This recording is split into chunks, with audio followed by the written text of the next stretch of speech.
আজকে কাজ করতে করতে মনটা যেন একেবারে হারাই যাচ্ছে। আর প্রকৃতির কি বৃষ্টি, মানে অঝোর বৃষ্টি যাকে বলে, এত সুন্দর, মানে কি বলতাম।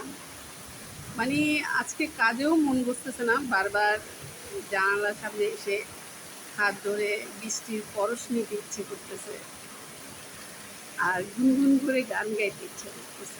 কি দিয়া মন কারিলা ও বন্ধু রে, অন্তরে পিরিতের আগুন জ্বালাইলা। আসলে সত্যি, মানে এই বৃষ্টি যে মানুষের মনটাকে উদাস করে দিতে পারে, আবার আনন্দে ভরে দিতে পারে, আবার কারো কারো দুঃখের কারণও হতে পারে।